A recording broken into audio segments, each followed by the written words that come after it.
ভয়ঙ্কর অভিজ্ঞতা, একদম তাই।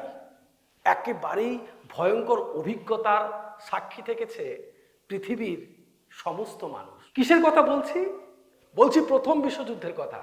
কিসের কথা বলছি? বলছি দ্বিতীয় বিশ্বযুদ্ধের কথা। আমরা 1914 সাল থেকে 1919 সালের ভয়াবহতা দেখেছি।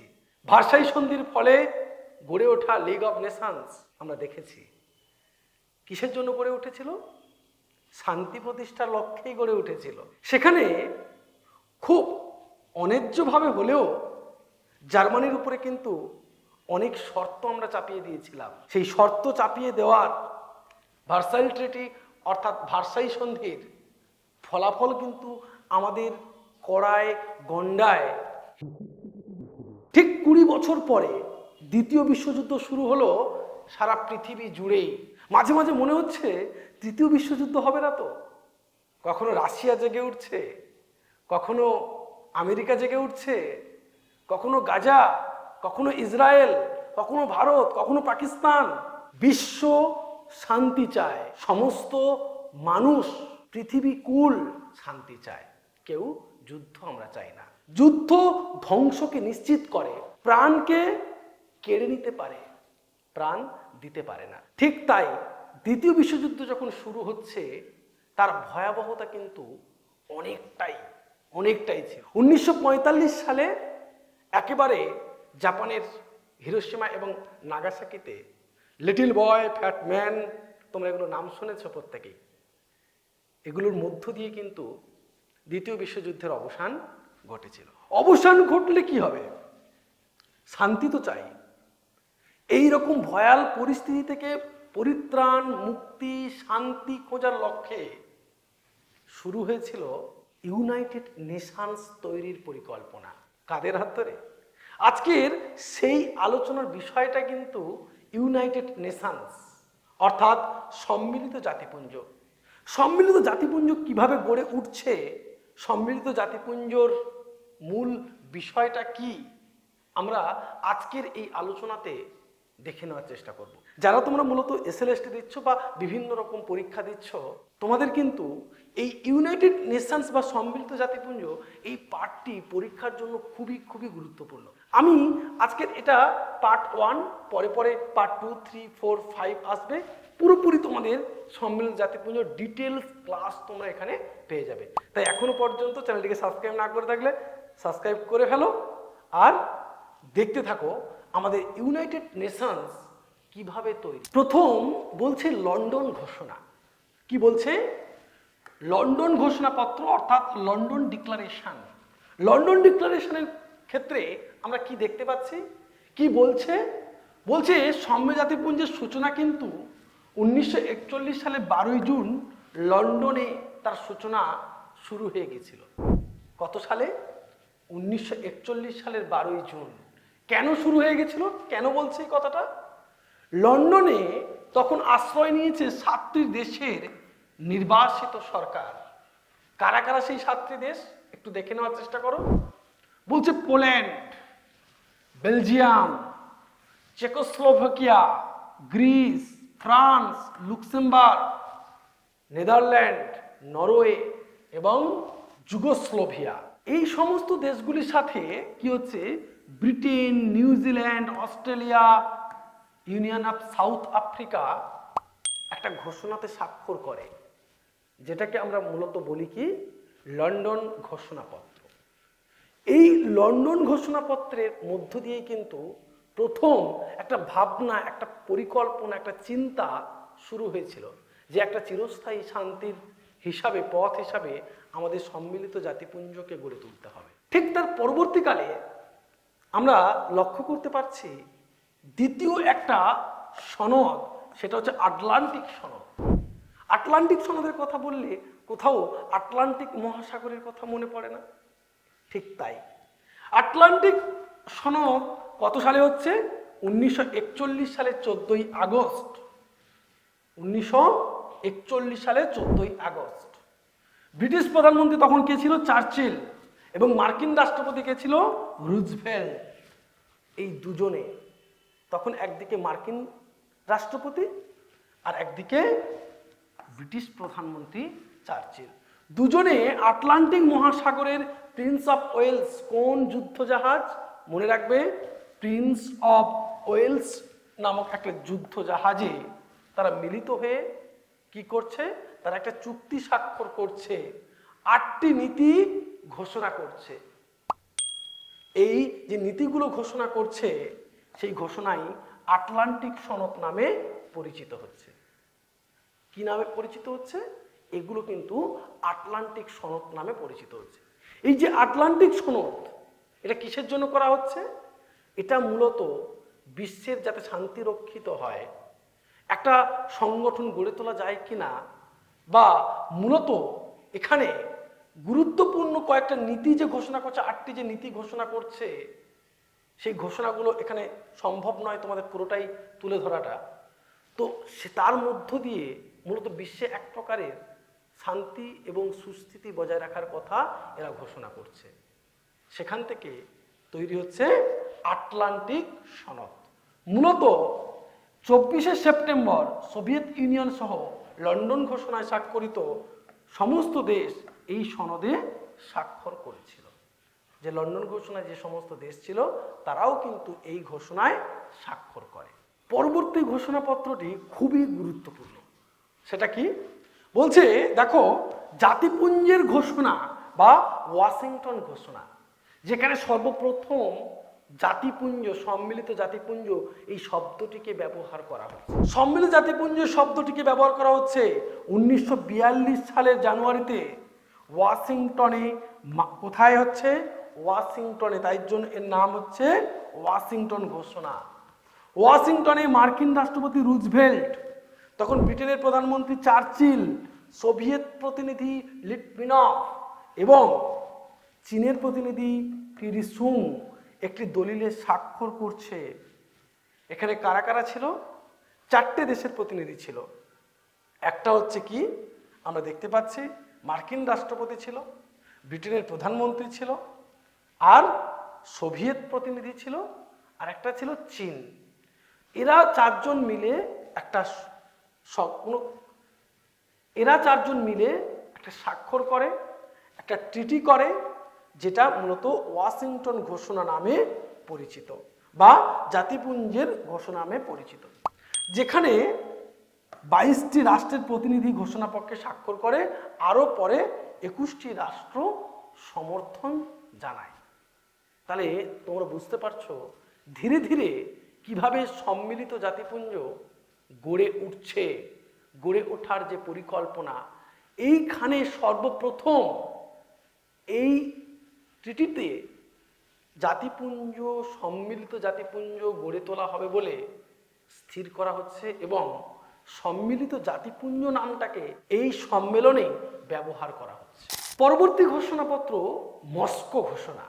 মস্কো কোথায়? তখন আমরা রাশিয়াতে দেখি, তখন USSR অর্থাৎ সোভিয়েত রাশিয়া। মূলত সম্মিলিত জাতিপুঞ্জ গঠনের প্রয়োজনীয়তায় মস্কো ঘোষণা সর্বপ্রথম সুস্পষ্টভাবে স্বীকৃত হয়। কেন এই কথাটা বলে? 1943 সালের 30শে অক্টোবর সোভিয়েত ইউনিয়ন, মার্কিন যুক্তরাষ্ট্র, ব্রিটেনের পররাষ্ট্রমন্ত্রীগণ এবং চীনের রাষ্ট্রদূত আন্তর্জাতিক সংগঠনের অভিপ্রায়ে সম্মিলিত একটি ঘোষণায় স্বাক্ষর করেন। যে ঘোষণায় তারা একসাথে বসে তারা কি স্থির করছে? বলছে সমস্ত শান্তিপ্রিয় দেশের সার্বভৌমত্ব এবং সমতার নীতির উপরে এই সংগঠন প্রতিষ্ঠিত হবে। এমন একটা সংগঠন গড়ে তোলা হবে যেখানে সমগ্র রাষ্ট্রের সার্বভৌমত্ব রক্ষিত হবে, সমস্ত রাষ্ট্রের সমতা প্রতিষ্ঠিত হবে, তাদের অভ্যন্তরীণ বিষয়ে অন্য কেউ যাতে না হস্তক্ষেপ করতে পারে সেই বিষয়টাকে দেখা হবে এবং সারা পৃথিবী একটা যুদ্ধমুক্ত হবে। এই ঘোষণায় কিন্তু সেটা নির্ধারিত করা হয়। পরবর্তী ঘোষণাপত্র কি বলছে? তেহরান ঘোষণাপত্র, তেহরান কনফারেন্স। এই কনফারেন্সগুলো কিন্তু তোমাদের পরীক্ষার জন্য খুব গুরুত্বপূর্ণ এবং তোমাদের এটাকে মনে রাখতে হবে। তেহরান ঘোষণাপত্রে কি বলা হচ্ছে? 1943 সালের নভেম্বর মাসে ইরানের রাজধানী তেহরান, তেহরান কোথায়? ইরানে, ইরানের রাজধানী তেহরানে সোভিয়েত ইউনিয়নের স্টালিন, মার্কিন যুক্তরাষ্ট্রের রাষ্ট্রপতি রুজভেল্ট এবং ব্রিটেনের প্রধানমন্ত্রী চার্চিল মূল তাবড়ো তাবড়ো দেশের নেতা কিন্তু ঠিকঠাক দেখো বলছে একটা সভায় মিলিত হন এবং একটি ঘোষণাপত্রে স্বাক্ষর করেন। সেই ঘোষণাপত্রে কি বলা হচ্ছে? পৃথিবী থেকে অত্যাচার, শোষণ, দাসত্ব, নিপীড়ন দূর করে স্থায়ী শান্তি স্থাপনের ব্যাপারে সকল গণতন্ত্র এবং স্বাধীনতাকামী দেশকে সহযোগিতা করার জন্য আহ্বান জানানো হয়। মানেই তো একটা সম্মিলিত জাতিপুঞ্জ প্রতিষ্ঠার দিকে এগিয়ে যাওয়া। সারা পৃথিবীর সমস্ত দেশকে ডাকছে যে তোমরা আসো, এক জায়গাতে মিলিত হও। সমস্ত গণতন্ত্র প্রেমী, সমস্ত শান্তি প্রেমী যে সমস্ত দেশ তোমরা রয়েছ, তোমরা হাল ধরো। এই পৃথিবীতে শান্তি ফিরিয়ে আনতে হলে, এই পৃথিবীতে অত্যাচার থেকে রোধ করতে হলে, এই পৃথিবীকে জ্বলন্ত আগুনের থেকে বাঁচাতে হলে কিসের প্রয়োজন? এক জোটবদ্ধতার প্রয়োজন। তাই বিশ্বের বড় বড় দেশ আমেরিকা, রাশিয়া, চীন, ইংল্যান্ড, ফ্রান্স সবাইকে আহ্বান করা হচ্ছে যে তোমরা আসো, বিশ্বের গণতন্ত্র প্রেমী, স্বাধীনতাকামী তারা আসো, একটা চিরস্থায়ী শান্তি স্থাপনের একটা ব্যবস্থা করতে হবে আমাদেরকে। একে অপরে পরস্পর বেঁচে থাকতে গেলে আমাদের সেই রকম একটা সংগঠনের প্রয়োজন। তারপরে গুরুত্বপূর্ণ একটা কনফারেন্স বলছে ডাম্বারটন ওকস সম্মেলন। ডাম্বারটন ওকস সম্মেলন আমাদের কাছে খুব খুব খুব গুরুত্বপূর্ণ। কেন? দেখো এই সম্মেলন কি বলছে। 1944 সালের আগস্টে ওয়াশিংটনের কাছাকাছি ডাম্বারটন ওকসে সম্মিলিত হয় একটা সম্মেলন, যেখানে প্রথম পর্যায়ে 21শে আগস্ট থেকে 28শে সেপ্টেম্বর পর্যন্ত কারা কারা থাকে? সোভিয়েত ইউনিয়ন, ব্রিটেন ও আমেরিকার মধ্যে আলোচনা চলে। কাদের মধ্যে? প্রথম পর্যায়ে ছিল সোভিয়েত ইউনিয়ন, ছিল ব্রিটেন, ছিল আমেরিকা, এদের মধ্যে আলোচনা চলছে। দ্বিতীয় পর্যায়ে আলোচনা 29শে সেপ্টেম্বর থেকে 7ই অক্টোবর, এগুলো তোমাদের কিন্তু মনে রাখতে হবে। 7ই অক্টোবর পর্যন্ত কি চলেছিল? মার্কিন যুক্তরাষ্ট্র, ব্রিটেন এবং চীনের প্রতিনিধিগণ এই আলোচনায় অংশগ্রহণ করে। এই সম্মেলনে কি ঠিক হচ্ছে? এই সম্মেলনে বিশ্বের সংগঠনের কাঠামো সম্পর্কে একটি প্রস্তাব গৃহীত হচ্ছে। কিরকম একটা কাঠামো গড়ে তোলা যায়, কোন কাঠামো গড়ে তুলতে হবে, এই প্রস্তাব অনুযায়ী বিশ্ব সংগঠনের নামকরণ করা হয় সম্মিলিত জাতিপুঞ্জ। বুঝতে পারছ? এখানে কিন্তু নাম করা হচ্ছে সম্মিলিত জাতিপুঞ্জ এবং এই সংগঠনের 4টি সংস্থার কথাও উল্লেখ করা হয়। কি কি? সাধারণ সভা, নিরাপত্তা পরিষদ, সচিবালয় এবং আন্তর্জাতিক বিচারালয়। এখানে তোমাদের সবথেকে গুরুত্বপূর্ণ যে কথাটা গুরুত্বপূর্ণ, সাধারণ সভার কর্তৃত্বাধীন একটি অর্থনৈতিক এবং সামাজিক পরিষদের গঠনের কথাও এখানে কিন্তু উল্লেখ করা হয়েছিল। তাহলে তোমাদের মনে রাখতে হবে ডাম্বারটন ওক সম্মেলনের প্রস্তাব অনুযায়ী সম্মিলিত জাতিপুঞ্জ আমরা যে নামকরণটা দেখছি, এই সম্মেলনেই নামকরণ করা হয় সম্মিলিত জাতিপুঞ্জ। এবারে চলো আমরা চলে যাই ইয়াল্টাতে। কেন না, আমাদের আরেকটা চুক্তি করতে হবে। করবে তো? চলো আরেকটা চুক্তি করে নিই। ইয়াল্টা সম্মেলন ডাম্বারটন ওকসের অসমাপ্ত কাজ শেষ করার জন্য 1945 সালে ফেব্রুয়ারি মাসে ক্রিমিয়ার ইয়াল্টায় একটি সম্মেলন অনুষ্ঠিত হয়। যে সম্মেলনে কি বলছে? রুজভেল্ট, স্ট্যালিন, চার্চিল নিরাপত্তা পরিষদের স্থায়ী সদস্যদের ভেটো প্রয়োগের ক্ষমতাকে গুরুত্ব দেয়। এখানে তোমাদের খুব গুরুত্বপূর্ণ প্রশ্ন, কোন সম্মেলনে ভেটো প্রয়োগের মানে নিরাপত্তা পরিষদের যারা সদস্য তাদের ভেটো প্রয়োগের ক্ষমতাকে দেওয়া হয়। নিরাপত্তা পরিষদে ভোটদান পদ্ধতি নিয়ে আলোচনা করা হয় এবং এই সম্মেলনে 5 জন স্থায়ী সদস্যের ভেটো প্রয়োগের ক্ষমতা স্বীকৃত হয়। এটা কিন্তু খুব খুব গুরুত্বপূর্ণ একটা প্রশ্ন। তোমাদের জন্য প্রশ্ন থাকবে, ইউএসএসআর মোট কতবার জাতিপুঞ্জে ভেটো ক্ষমতা প্রয়োগ করে? আমেরিকা কতবার ভেটো ক্ষমতা প্রয়োগ করে? চীন কতবার ভেটো ক্ষমতা প্রয়োগ করে? বা যারা স্থায়ী সদস্য তারা মোট কতবার কে কে ভেটো ক্ষমতা প্রয়োগ করছে? ভেটো ক্ষমতা বলতে কি বোঝায়? মূলত ভেটো পাওয়ার বলতে এমন একটা ক্ষমতা, যে ক্ষমতাটা এই 5টি দেশের হাতে মূলত দেওয়া হয়েছে। এখন তোমরা জানো আমাদের নিরাপত্তা পরিষদের 5 জন হচ্ছে স্থায়ী সদস্য, সেই স্থায়ী সদস্যের হাতে কিন্তু ভেটো ক্ষমতা রয়েছে। এই ভেটো ক্ষমতা বলে কি করতে পারে? কোনো একটা বিল এখানে আলোচনা হচ্ছে যে এই রাষ্ট্রে গাজাতে যে ধরনের অত্যাচার চলছে, কিংবা আমাদের যুদ্ধ চলছে হচ্ছে ইসরায়েলে কিংবা পাকিস্তানে ইত্যাদি ইত্যাদি, এই ঘটনাগুলো ঘটেছে, সেগুলো নিয়ে একটা বিল পাস করবে কোনো একটা বিষয় নিয়ে। তখন এদের মধ্যে কোনো একজন যদি ভেটো ক্ষমতা প্রয়োগ করে, অর্থাৎ অসম্মতি জ্ঞাপন করা, যদি কেউ অসম্মতি জানায় যে না এটা করা যাবে না, তাহলে কিন্তু সেই বিলটা পাস হবে না, সেটা আর পাস হবে না। অর্থাৎ কোনো একজনও যদি ভেটো ক্ষমতা প্রয়োগ করে তাহলে কিন্তু হবে না। এই 5 জনের সকলের সম্মতি প্রয়োজন। আর একদম একেবারেই শেষ যে সম্মেলনটি হয়েছিল সেটা হচ্ছে সান ফ্রান্সিসকো সম্মেলন। সূর্য উঠেছে, সূর্য উঠেছে, উদয় হয়েছে, ভোর হয়েছে, নতুন একটা সম্মিলিত জাতিপুঞ্জের সৃষ্টি হয়েছে। সান ফ্রান্সিসকো সম্মেলনের মধ্য দিয়ে আমরা বলতে পারি 1943 সালের 25শে এপ্রিল 10টি দেশের প্রতিনিধিগণ মিলিত হচ্ছে।